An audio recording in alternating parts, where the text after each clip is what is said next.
Day 3 of the squat challenge. Okay, so today is all about one-legged squats.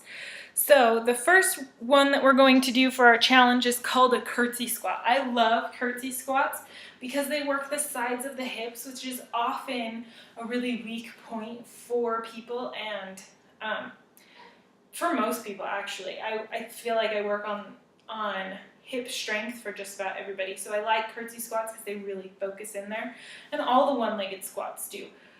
That being said, I'm going to demonstrate the best form that I can, but I have hip weakness right now. I just had a baby just over a month ago, so I have all kinds of hip weakness. So I'm going to do my best, but obviously do what I say, not what I do. Okay, so a curtsy squat, your front leg is going, so we'll go this way first. So you're going to reach back behind. You want your toe to be facing forward, and then you're going to squat down. Well, I guess the toe kind of faces this foot.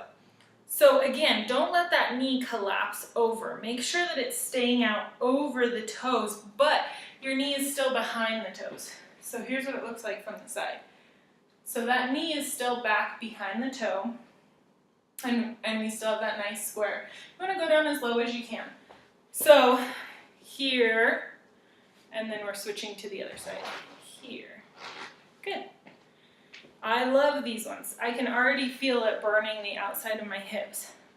So it's a really great one to work on. Okay, so curtsy squats, we're doing 10 on each side. Then we're doing a single leg squat with a knee drive.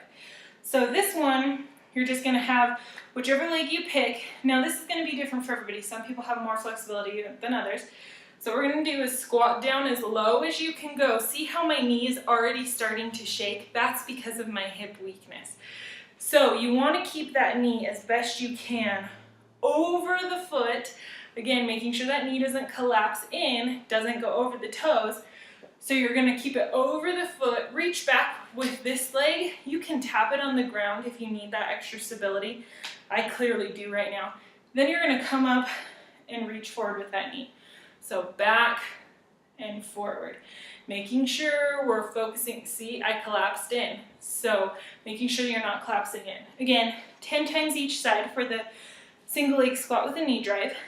Okay, next one is a split squat. So you're going to find a chair. I've just got a chair here. You're going to put one foot up on the chair and reach forward with your other foot. We're going to go down. Make sure that your foot is far enough ahead that your toe isn't in front of your knees again. And then don't let it collapse in. Make sure it's right over that toe. Going down and up. 15 times. See how I'm rocking and shaking? Part of that's because my core is still weak. Part of that's because my hips are still weak.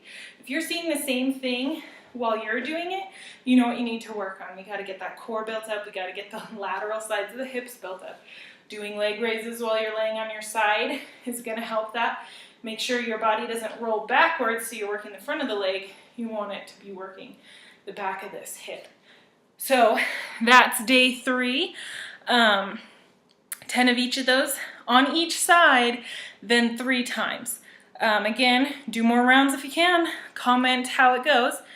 For our happiness challenge today, I want you to try and do one random act of service. Now, whether that's a small thing, like holding open the door for somebody carrying their just 1-month-old baby, which I appreciate, or whether that's mowing the lawn for your neighbor or something. It can be small or it can be big. Just try and do one random act of service that you wouldn't have done normally. And then comment back tonight, about how your squat challenge went, how many rounds you did, and then what your one random act of service was. Awesome. See you tomorrow.